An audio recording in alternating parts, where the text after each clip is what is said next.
So, hi everyone. We have Prateek Soni with us, who recently scored a 750 on the GMAT, a commendable achievement, I must say. And he has had quite a journey, and I'd like to really talk to him in detail about whatever his experience was. So, Prateek, I'll stop this share and please start your camera.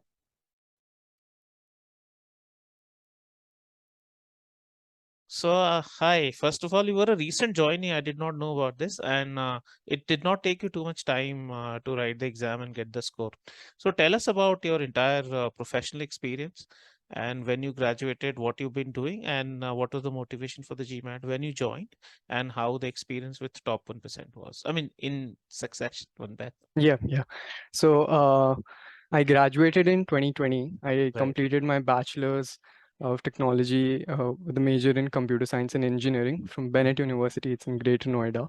right, And I started working in 2020 itself, July, in this product-based company called Commvault, which is based in Hyderabad. right. And I worked there till February 22.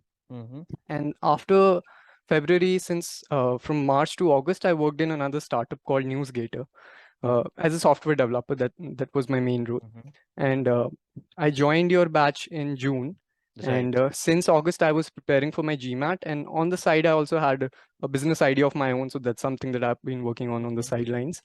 My main motive for GMAT was because uh, throughout my college journey, also I have held some leadership positions, mm-hmm, and I really wanted to translate my career into a role where, I'm really fascinated by products and how products mm-hmm. impact our lives.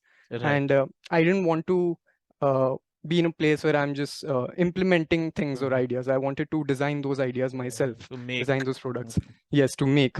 Yeah, So that is where the GMAT and the MBA dream right. comes from. So you would like to go for product management eventually, Yes, something yes, like that. absolutely. That's really great to know. Tell us about your experience. And you joined in June, you're saying, June, but you yes. started preparing seriously in August only, you're saying. I mean, Yeah. I probably didn't get that maybe. Um, so yes, I did start my preparation in August itself. And Okay. yeah, but before top 1% also, I was going through some contents. I did some mocks, Mm-hmm. but I didn't have any clarity. And that is one thing that should really be there in your GMAT. Right, right. As you said, also the clarity why you're actually pursuing your Mm-hmm. GMAT in the first place.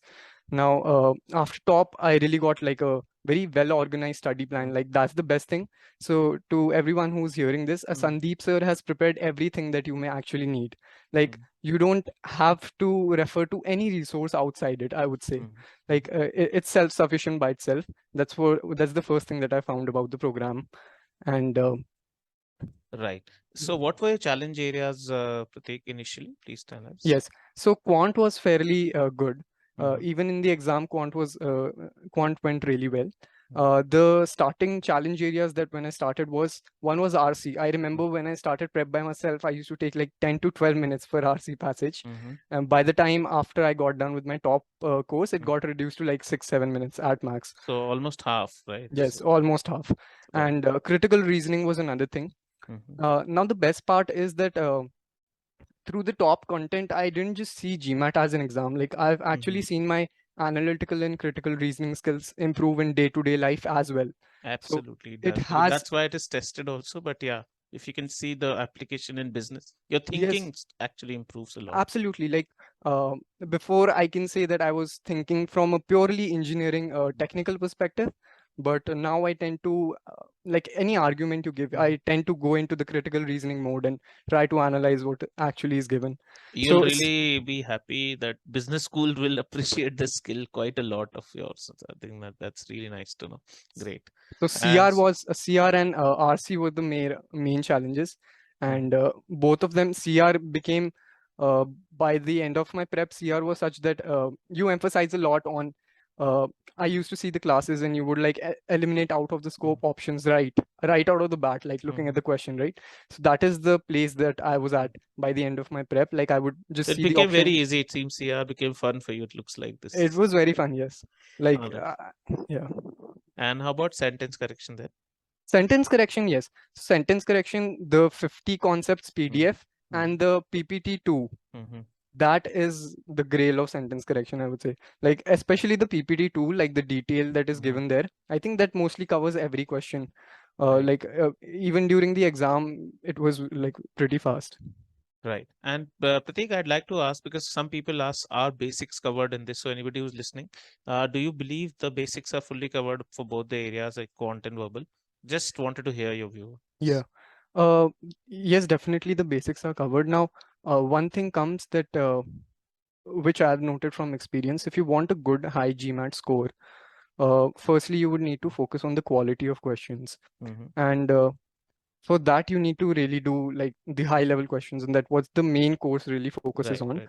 But aside from that also, like if you go through the pre-work Mm, properly and judiciously, I really didn't face any problem. And in fact, after the course I felt that there isn't really a need to you spend time covering the basis in the main classes, rather mhm. than focusing on the higher level questions is the approach that is Right, right. adopted, and it's the better way I feel. Yeah. And did you write a lot of mocks? What was that prep like? Please tell. Yes, so I gave a total of 5 mocks, which Mm, is a lot of people don't give so many. I right. started with a score of 700, the first mock I gave after my right out of my top 1% prep. Mm, mm, Then I kind of identified what are the areas, and the major things that I found was, mm. firstly, you really need to practice doing questions at a stretch. Right. Like, don't think that you will segment the prep and be able to join it in the end at one time. You need to sit in long sessions and do that, because over time also, as you get stressed and you Hmm. start solving a lot of questions, you need to develop that stamina. Something uh, that I talk about a lot, but it's great to hear and reinforced from you. That's really, really nice. Secondly, timing, the Mm, most important thing I would say for your GMAT prep. mm, uh, I, I didn't time myself earlier, but as you gave the study plan after the mhm, classes were done, when I started timing, I actually saw the dissonance mhm, uh, between the actual time that it's taking me to solve a question.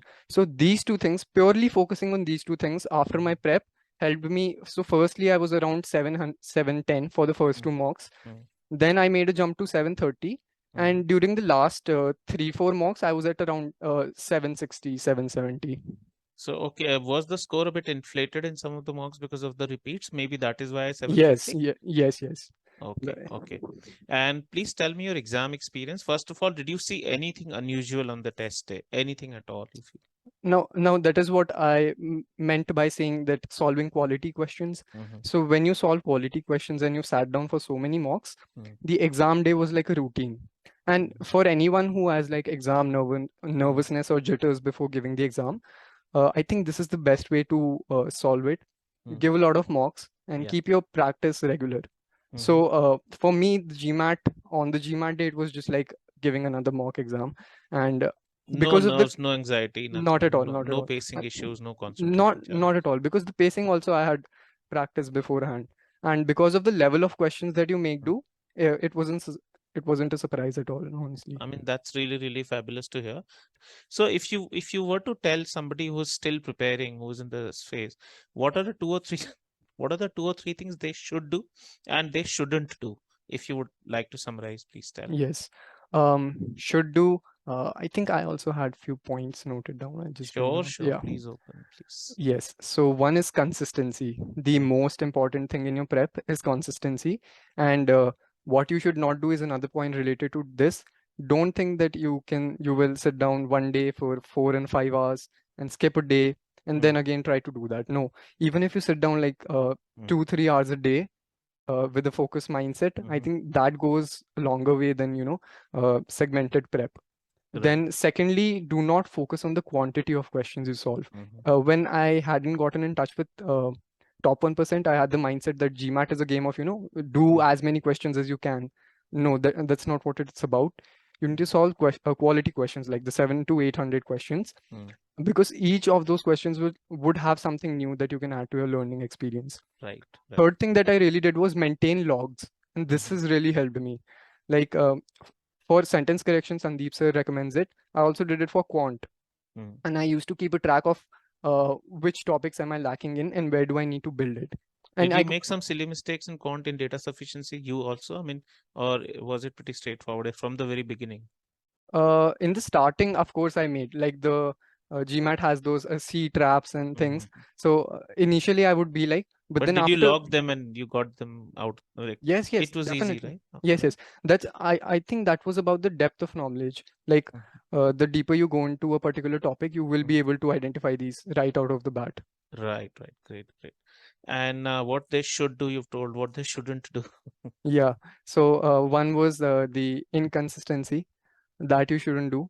Um, don't be in a rush, like to give your exam. I mean, I Although know, you covered it within the time that you would have wanted. So it's not that in the mind you should be rushed. If yes, you're not rushed in the mind, I think it'll take the same amount of time as it does usually. So yeah. yes, yes.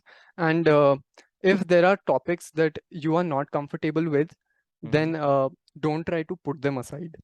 That is one thing. Mm-hmm. Another thing is very important advice, yes, Mm-hmm. which you only gave in your classes, that there may be things that Sandeep sir teaches which may challenge your day-to-day ways of functioning. Like for me, particularly, I love mathematics. So I had this habit of writing down everything, getting into the proofs and all those technicalities. But for this exam, you may have to change some of those habits which you have developed. So Right. don't be uncomfortable to change those habits. So any kind of intuitive approach that you developed over the years, there can be a more efficient approach, obviously. Yes, yes. Were you also challenged by some of the sentence correction stuff that is just challenges your intuition altogether sometimes? Was I there? think there were one or two questions like this where it was kind of challenging, but then the PPT too had those kind of things covered, I think. Right, right, great. So great to hear this, Pratik, and I'm really, really happy that you could find the time and come. And did you watch Know the World videos? Just wanted to know, or Oh, would you oh plan to yes. watch those? Yeah. Yes, this is another thing I forgot to mention. So I was hovering around 7:30, Mm, and my quant was always coming in the range of mm, 49 to 51.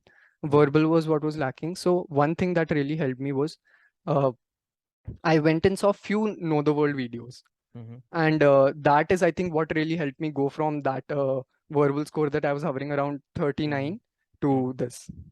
So overall, I would really recommend before you do your entire up to your interview and everything, do watch the Know the World videos fully. They'll genuinely help you develop a perspective that you may have already, but it'll really, really, really expand that thing. So just a piece of advice there. So once now this is out of the way, what is the plan next? Where are you applying? What are you thinking? This year, Yes. next year? What's the plan like? Yeah, so I'm applying this year itself. I've gotten in touch with Authority for the Mm-hmm. admissions process, and we've just only recently started it. So right now aiming for the ISB date that is coming, I think That's December great. 4th, it Yeah, has been yeah, shifted. But yeah. then he said that the profile, I think it can also work for other schools. So we will see. I do feel so. I mean, whatever you told me, I mean, I'm sure these days STEM is the way to go, and you are really a kind of, it'll be appreciated quite a lot, whatever you've done, I think. And if you sell the story well, I think this really will work out. Thanks for your time then, and do well with your applications. Keep in touch. Bye bye. Thank you. Yeah. Thank you. Bye, sir.